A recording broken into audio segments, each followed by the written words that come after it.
नमस्कार, मैं हूं शशि। आइए झारखंड के टॉप 25 प्रमुख खबर जानते हैं। मुख्यमंत्री मैया सम्मान के लाभुकों को 2500 रुपये 28 दिसंबर को। झारखंड मुख्यमंत्री मैया सम्मान योजना के तहत 28 दिसंबर को रांची में राज्य स्तरीय कार्यक्रम होगा। इसे लेकर डीसी कुमुद सहाय ने जिला एवं प्रखंड स्तरीय पदाधिकारियों के साथ वीडियो कॉन्फ्रेंसिंग की है। डीसी ने बताया है कि 28 दिसंबर को राज्य स्तरीय कार्यक्रम में मुख्यमंत्री झारखंड सरकार की ओर से मैया सम्मान योजना के लाभुकों को 2500 रुपये करके प्रथम किस्त का भुगतान किया जाएगा। इसके लिए सभी जिलों से लाभुकों को कार्यक्रम में जाने का निर्देश प्राप्त है। इस कार्यक्रम में जामताड़ा जिले से करीब 3000 लाभुक जाएंगे। इसके लिए उन्होंने प्रखंडवार योजना के लाभुकों को रांची ले जाने एवं वापस लाने की व्यवस्था करने का निर्देश दिया है। डीसी ने कार्यक्रम के निमित्त जिला से नोडल अफसर एवं सहायक नोडल अफसरों की प्रतिनियुक्ति, लाभुकों को ले जाने वाले प्रत्येक बस में प्रभारी पदाधिकारी की प्रतिनियुक्ति, खाद्य एवं पेयजल की उपलब्धता, संपर्क पदाधिकारी, हॉल्ट मैनेजमेंट, ड्राइवर्स का ब्रीफिंग आदि की समीक्षा की है। उन्होंने सभी संबंधित अधिकारियों से प्रखंडवार लाभुकों की संख्या एवं अन्य बिंदुओं पर दिशा निर्देश दिया है। झारखंड में बढ़ेंगे मिल्क कलेक्शन सेंटर। मंत्री झारखंड के पशुपालकों के लिए अच्छी खबर है। कृषि पशुपालन एवं सहकारिता मंत्री शिल्पी नेहा तिर्की ने शुक्रवार को रांची के होटवार स्थित मेधा डेयरी प्लांट का औचक निरीक्षण कर कहा है कि पशुपालन विभाग झारखंड में मिल्क कलेक्शन सेंटर में इजाफा करेगा। इसका उद्देश्य पशुपालकों से उचित मूल्य पर दूध लेकर उसका कलेक्शन करना है ताकि बिचौलियों का सिंडिकेट खत्म किया जा सके। मेधा के उत्पादों को दूसरे राज्यों तक भी पहुंचाना है। इस दिशा में विभाग प्रयासरत है। कृषि पशुपालन एवं सहकारिता मंत्री शिल्पी नेहा तिर्की ने कहा है कि झारखंड में 10,000 लीटर से दूध कलेक्शन का काम शुरू हुआ था। आज प्रतिदिन 3 लाख लीटर दूध का कलेक्शन हो रहा है, लेकिन बाजार की डिमांड 10 लाख लीटर प्रतिदिन का है। इस कारण बाजार की डिमांड को दूसरे कंपनियां पूरा कर रही है, जबकि मेधा के उत्पाद की क्वालिटी सबसे अच्छी है। वहीं मंत्री शिल्पी नेहा तिर्की ने कहा है कि पशुपालक किसानों को दूध का उचित मूल्य नहीं मिल पा रहा है। ग्रामीण इलाकों में बिचौलिए सक्रिय हैं। ऐसे में यह जरूरी है कि मिल्क कलेक्शन सेंटर में वृद्धि कर बिचौलियों को सिंडिकेट को खत्म किया जाए। झारखंड में जल्द दूर होगी बालू की किल्लत। झारखंड में धीरे धीरे बालू घाटों के संचालन का मार्ग खुलता जा रहा है। जैसे जैसे घाटों से उत्पादन शुरू होगा, प्रदेश में बालू की उपलब्धता भी बढ़ेगी। इसके साथ ही कीमतों में भी कमी आएगी। State environment impact assessment authority की बैठक में गुरुवार को लोहरदगा में 4, गढ़वा में 2 और रांची में 1 घाट के संचालन को स्वीकृति प्रदान कर दी गई है। बैठक के बाद खनन की प्रक्रिया और कार्य योजना तैयार की जाएगी। झारखंड में अब से 58 घाटों से बालू का व्यावसायिक खनन शुरू हो जाएगा। सभी बालू घाट झारखंड राज्य खनिज विकास प्राधिकार के तहत संचालित होंगे। स्वीकृत घाटों से संबंधित कागजी प्रक्रिया पूर्ण कर खनन कार्य शुरू किया जाएगा। बता दें, रांची के सुडील घाट से उत्खनन शुरू हो चुका है। वहीं 4 हेक्टेयर में फैले इस घाट का ठेका अजल अंसारी को कुछ दिनों पूर्व ही मिला है। झारखंड में मौसम विभाग का 18 जिलों के लिए येलो अलर्ट। झारखंड के देवघर, धनबाद समेत 18 जिलों में घने कोहरे का येलो अलर्ट जारी किया गया है। मौसम विभाग ने अपने पूर्वानुमान में बताया है कि 21 दिसंबर की सुबह में राज्य के उत्तर पूर्वी, मध्य और दक्षिणी भागों में कहीं कहीं घना कोहरा देखा जा सकता है। वहीं 26 दिसंबर तक सुबह में कोहरा छाया रह सकता है। इसके बाद मौसम मुख्यतः साफ रहेगा। झारखंड में सर्दी का सितम जारी है। इसी बीच मौसम विभाग का पूर्वानुमान है कि अगले 24 घंटे के दौरान न्यूनतम तापमान में 2 से 3 डिग्री सेल्सियस की वृद्धि हो सकती है। इसके बाद अगले 4 दिनों में इसमें कोई बड़े बदलाव की संभावना नहीं है। बता दें, 21 दिसंबर से 26 दिसंबर तक सुबह में कोहरा या धुंध और उसके बाद मौसम साफ रहने का अनुमान है। रांची और उसके नज़दीकी इलाके में शनिवार की सुबह में मध्यम दर्जे का कोहरा या धुंध और उसके बाद आंशिक बादल छाए रहेंगे। वहीं 23 और 24 दिसंबर को भी इसी तरह का मौसम रहने का अनुमान है।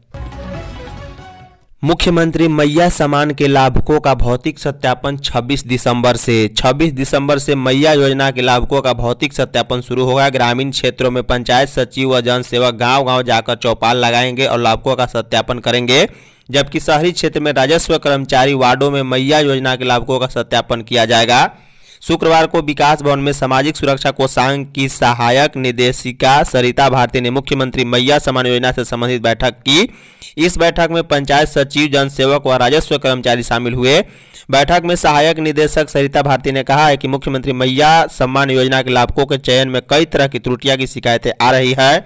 विभागीय गाइडलाइन के अनुसार मैया सम्मान योजना के लाभुकों का भौतिक सत्यापन करना है। इसमें एक एक लाभुकों की जांच होगी। कई जगह वृद्धावस्था पेंशन लेने वाले लाभुक भी मैया सम्मान योजना का लाभ उठा रहे हैं। राशन कार्ड में नाम नहीं रहने के बाद भी अयोग्य महिला इस योजना का लाभ उठा रहे हैं। इन बिंदुओं की जांच की जाएगी। केंद्र सरकार झारखंड का बकाया 1.36 लाख करोड़ दे। केंद्र पर कोयला रॉयल्टी मद में 1.36 लाख करोड़ रुपए बकाया की मांग शुक्रवार को राजस्थान के जैसलमेर में भी गूंजी है। केंद्रीय वित्त मंत्री निर्मला सीतारमण के समक्ष राज्य सरकार के वित्त मंत्री राधाकृष्णन किशोर ने प्रमुखता से इस मांग को उठाते हुए कहा है कि केंद्र सरकार बकाया की राशि प्रदान करे।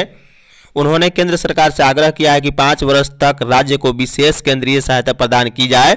इस मद में मिलने वाला अनुदान बंद हो चुका है। इस राशि से नक्सल प्रभावित जिलों के विकास का कार्य होता है। उन्होंने राज्य में व्यावसायिक गतिविधियों को गति देने के लिए रांची पटना और रांची कोलकाता के बीच एक्सप्रेसवे बनाने पर भी बल दिया। वित्त मंत्री राधाकृष्णन किशोर ने कहा है कि मुख्यमंत्री हेमंत सोरेन के नेतृत्व में गठबंधन की सरकार झारखंड के सर्वांगीण विकास के लिए दृढ़ संकल्पित है। राज्य के संपूर्ण विकास के लिए राज्य सरकार के पास बहुआयामी योजना के साथ साथ दूरदर्शिता भी है। विकास के उद्देश्य को राज्य अपने आय के आंतरिक स्रोतों से पूरा करने में असमर्थ है। मंत्री चमरा लिंडा ने स्कूल में बच्चों को पढ़ाने के बाद भोजन किया। झारखंड के कल्याण मंत्री चमरा लिंडा इन दिनों एक्शन में है। हर दिन वह किसी न किसी आवासीय विद्यालय का दौरा कर वहां की समस्याओं से रूबरू हो रहे हैं। साथ ही छात्र छात्राओं से भी बातचीत कर स्कूल में मिलने वाली सुविधाओं के बारे में जानकारी ले रहे हैं। इसी कड़ी में उन्होंने गुमला के विष्णुपुर प्रखंड में स्थित राजकीय अनुसूचित जनजाति आवासीय उच्च विद्यालय जो भी पाठ का औचक निरीक्षण किया। इस दौरान उन्होंने छात्रों को मिलने वाले भोजन की गुणवत्ता की जांच की और मिड डे मील के सुधार के लिए आवश्यक दिशा निर्देश दिया। इस वीडियो में उन्होंने सोशल मीडिया पर शेयर करते हुए कहा है कि वीडियो सोशल मीडिया में वायरल हो रहा है जिसमें बच्चों को टेंस पढ़ाते भी दिखाई दे रहे हैं। 9 वर्ष पर फूलों से बाबा मंदिर की होगी भव्य सजावट। 9 वर्ष पर बाबा मंदिर के साथ साथ परिसर में स्थित अन्य मंदिरों को भी फूलों से सजाने की तैयारी हो रही है। विशेष दिनों पर बाबा मंदिर की सजावट की जाती रही है, लेकिन इस बार बाबा व पार्वती मंदिर के अलावा परिसर में स्थित सभी मंदिरों को फूलों से सजाने की तैयारी चल रही है। भक्तों को किसी तरह की परेशानी न हो इसका भी खास ख्याल रखा जाएगा। बता दें, हर बार शीघ्र दर्शनम कूपन की कतार व आम कतार से आने वाले भक्त टी जंक्शन पर आपस में आगे निकलने की होड़ में उलझ जाते हैं और जाम की स्थिति बन जाती है। ऐसे में नए साल पर टी जंक्शन पर मंदिर खुलने से लेकर पट बंद होने तक 4 दंडाधिकारी के अलावा पुलिस अधिकारी व पुलिस बल की प्रतिनियुक्ति की जाएगी। ये लोग भीड़ को रेगुलेट करेंगे। इसके बावजूद अगर यहां से एक साथ 2 कतार संचालित होने में परेशानी होगी तो आम कतार व कूपन वाली कतार को यहां से रोककर छोड़ा जाएगा। रोकने का समय 2 मिनट से 5 मिनट तक ही होगी। मंत्री दीपिका ने खादी मेले का किया उद्घाटन। झारखंड की ग्रामीण विकास मंत्री दीपिका पांडे सिंह ने कहा है कि राष्ट्रीय खादी एवं सरस महोत्सव राष्ट्रपिता महात्मा गांधी के सिद्धांतों को गांव तक ले जाने का सार्थक प्रयास है। खादी से जुड़कर बुनकरों और कारीगरों को बाजार मिला है। यहां उनकी प्रतिभा की उचित कीमत मिल रही है। उन्होंने कहा है कि उम्मीद है कि यह मेला सभी की उम्मीदों पर खरा उतरे। ग्रामीण विकास मंत्री शुक्रवार को रांची के मोराबादी मैदान में आयोजित राष्ट्रीय खादी एवं सरस महोत्सव 2024-25 के उद्घाटन समारोह को संबोधित कर रही थी। झारखंड के उद्योग मंत्री संजय प्रसाद यादव ने कहा है कि मुख्यमंत्री हेमंत सोरेन की दूरदर्शी सोच से राज्य उन्नति की पथ पर आगे बढ़ रहा है। खादी को काफी आगे लेकर जाना है, इसलिए खादी से जुड़कर बुनकरों की समस्याओं पर ध्यान देना है, उन्हें प्रशिक्षित करना है ताकि पलायन रोका जा सके और झारखंड आगे बढ़े। प्रीपेड मीटर का बिजली बिल अब घर बैठे मिलेगा। धनबाद में प्रीपेड बिजली व्यवस्था लागू हो चुकी है। इसके तहत जिन उपभोक्ताओं के घरों व प्रतिष्ठानों में स्मार्ट प्रीपेड मीटर लगा हुआ है वे अपना मोबाइल नंबर रजिस्टर कर व्हाट्सएप के माध्यम से बिजली बिल की जानकारी आसानी से घर बैठे प्राप्त कर सकते हैं। इसके अलावा अन्य कई सुविधाएं भी उपभोक्ताओं को व्हाट्सएप के माध्यम से प्रदान की जा रही है। इस सुविधा का लाभ लेने के लिए उपभोक्ताओं को अपने नजदीकी बिजली वितरण निगम का कार्यालय जाना होगा। अकाउंट अथवा कंज्यूमर नंबर को व्हाट्सएप से लिंक करना होगा। इसके बाद उपभोक्ता इस सेवा का लाभ ले सकते हैं। मोबाइल नंबर लिंक कराने के साथ उपभोक्ताओं के व्हाट्सएप नंबर पर झारखंड बिजली वितरण निगम लिमिटेड से मैसेज आएगा। इसमें अकाउंट से जुड़ी जानकारी दर्ज होगी, यानी कंज्यूमर नंबर व अकाउंट नंबर हाई लिखते ही विभिन्न ऑप्शन अपने मोबाइल पर भेजे जाएंगे। क्रिसमस पर दुल्हन की तरह सजी राजधानी। राज्य सरकार क्रिसमस पर राजधानी को सजाने की तैयारी कर रही है। झारखंड के मुख्य सचिव अलका तिवारी ने रांची के महत्वपूर्ण सड़कों और विभिन्न स्थानों पर साज सजा करने और नागरिक सुविधाएं देने का आदेश दिया है। नगर विकास सचिव सुनील कुमार ने पर्यटन विभाग, रांची के नगर आयुक्त, ऊर्जा विभाग, पथ निर्माण विभाग, JBBNL और जुड़को के पदाधिकारियों के साथ बैठक की है। उन्होंने बहु बाजार से करबला चौक, सुजाता चौक से बहु बाजार चौक, सुजाता चौक से GLA चर्च, सरजना चौक से डंगरा टोली चौक और क्रिसमस को लेकर अन्य महत्वपूर्ण पथों पर कार्य करने का निर्देश दिया। बता दें, झारखंड के नगर विकास सचिव सुनील कुमार ने कहा है कि सड़कों और उसके आसपास के क्षतिग्रस्त स्लैब की मरम्मत की जाए, सड़कों की मार्किंग करते हुए फुटपाथ की पेंटिंग कर साइनेज लगाया जाए।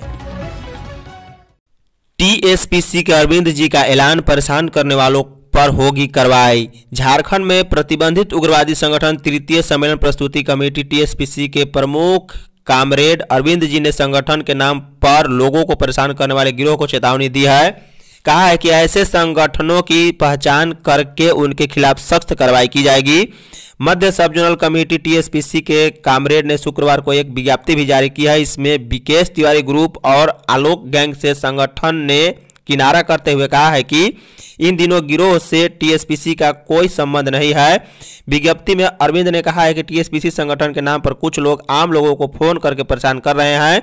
यह संगठन की छवि को धूमिल करने का प्रयास है। विज्ञप्ति में कहा गया है कि विकेश तिवारी ग्रुप और आलोक गैंग से TSPC का कोई लेना देना नहीं है। झारखंड से कुंभ के लिए चलेगी स्पेशल ट्रेन। कुंभ मेला का आयोजन 13 जनवरी से उत्तर प्रदेश के प्रयागराज में आयोजित होगा, जो कि 26 फरवरी तक चलेगा। इस दौरान देश के कोने कोने से लोग इस मेला में शामिल होने के लिए आएंगे। इसे लेकर ट्रेनों में अभी से ही बुकिंग शुरू हो गई है। अगर आप भी झारखंड से हैं और इस प्रसिद्ध मेले में शामिल होना चाहते हैं तो आपके लिए खुशखबरी है। बता दें, रेलवे श्रद्धालुओं के लिए कई स्पेशल ट्रेन संचालित कर रहा है। इसमें 2 जोड़ी स्पेशल ट्रेन गोमो होकर चलेगी। भारतीय रेलवे ने इसकी घोषणा कर दी है। 19 जनवरी को train number 08057 Tata Tundla Kumbh Mela special, जबकि 21 जनवरी को टुंडला टाटा कुंभ मेला स्पेशल ट्रेन 08058 चलेगी। वहीं 19 जनवरी को 08067 रांची टुंडला कुंभ मेला स्पेशल और 20 जनवरी को 08068 टुंडला रांची कुंभ मेला स्पेशल चलेगी। गिरिडीह में बड़ा हादसा, आग में जिंदा जले मां बेटे। गिरिडीह जिले के डुमरी थाना क्षेत्र की छछंदो पंचायत के जिलिमटांड गांव में मां बेटे आग में जिंदा जल गए हैं। हादसे के बाद मौके पर गांव के लोग पहुंचे। इसके बाद पुलिस को पूरे मामले की जानकारी दी गई। बता दें, डुमरी थाना प्रभारी जगन्नाथ पान ने बताया है कि पुआल में लगी आग के कारण मां बेटी की मौत हो गई। 45 वर्षीय नुनिया देवी कड़ाके की ठंड में अपने बेटे बाबूचंद्र मुर्मू के साथ खलिहान में पुआल के बने खुंभा में सोई हुई थी।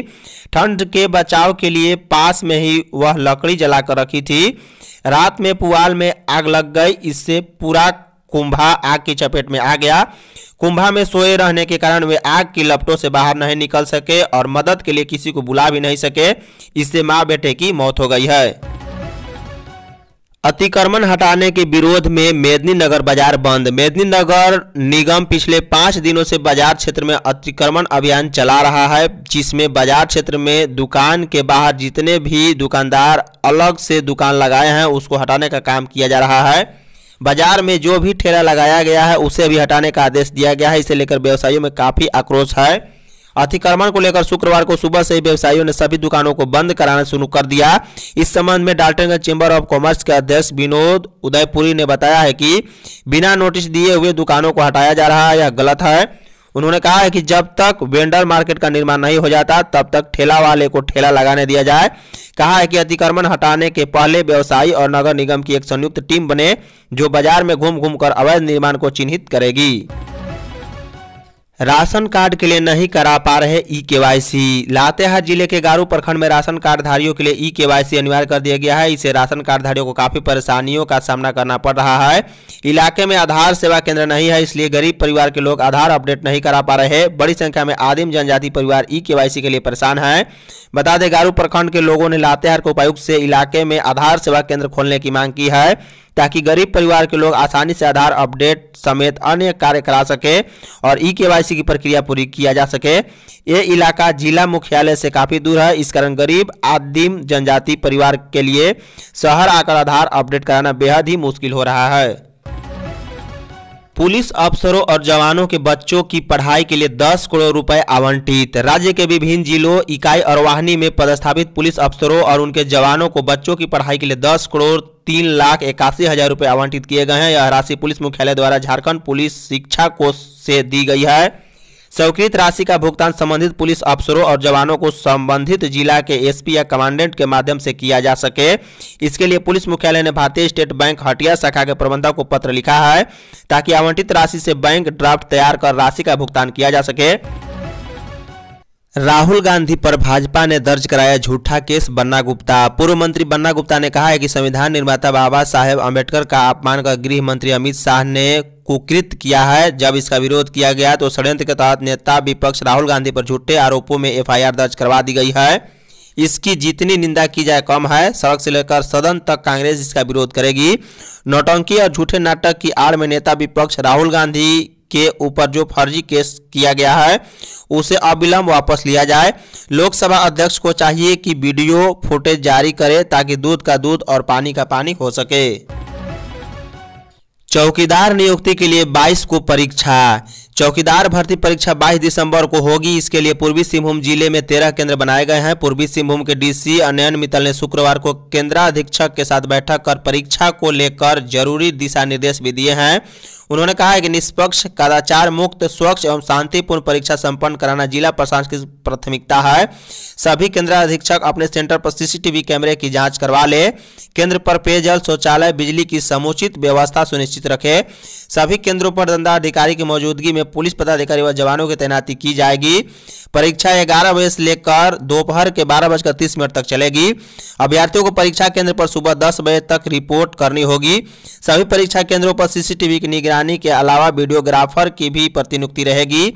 परीक्षा कक्ष में इलेक्ट्रॉनिक गैजेट से ले जाने पर रोक रहेगी। वही सेंटर पर प्रवेश से पहले प्रत्येक परीक्षार्थी की बारीकी से जांच की जाएगी। इसके बाद ही अंदर जाने दिया जाएगा।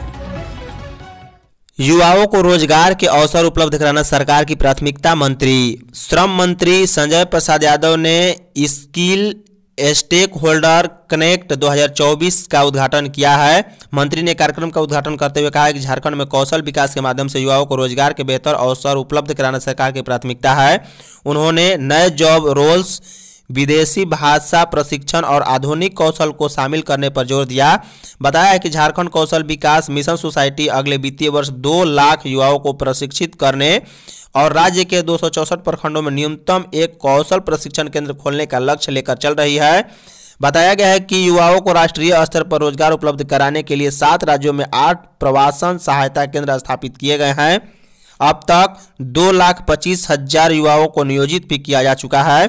वहीं श्रम सचिव मुकेश कुमार ने कौशल विकास में पारंपरिक जॉब रूल्स से आगे बढ़ने और समय की मांग के अनुसार नए कौशल अपनाने की आवश्यकता पर बल दिया है। होटवार जेल में कैदियों की नहीं रुकेगी पढ़ाई। झारखंड हाई कोर्ट के न्यायाधीश और झालसा के कार्यपालक अध्यक्ष जस्टिस सुजीत नारायण प्रसाद के दिशा निर्देश पर 2 दिवसीय विधिक जागरूकता कार्यक्रम का आयोजन बिरसा मुंडा केंद्रीय कारा में किया गया है। इस कार्यक्रम का मुख्य उद्देश्य बिरसा मुंडा केंद्रीय कारा में रह रहे बंदियों को शिक्षा की मुख्य धारा से जोड़ना था। वैसे बंदियों को जिन लोगों की पढ़ाई कारा में बंद होने के कारण रुक गई थी, उसका फिर से 10वीं और 12वीं नामांकन कराकर परीक्षा लेने की व्यवस्था डालसा रांची के सहयोग से की जाएगी। इन कैदियों की परीक्षा राष्ट्रीय मुक्त विद्यालय शिक्षा संस्थान के द्वारा कराए जाने की प्रक्रिया शुरू कर दी गई है। जानकारी के अनुसार 46 बंदियों का नामांकन 10वीं में एवं 13 बंदियों का नामांकन इंटर में कराने की प्रक्रिया शुरू कर दी गई है। भाजपा ने लगाया धान खरीद में किसानों के साथ अन्याय और आर्थिक शोषण का आरोप। भाजपा जमशेदपुर महानगर किसान मोर्चा ने राज्य में धान खरीद प्रक्रिया में किसानों के साथ अन्याय और वादा खिलाफी का आरोप लगाते हुए सरकार के खिलाफ मोर्चा खोल दिया है।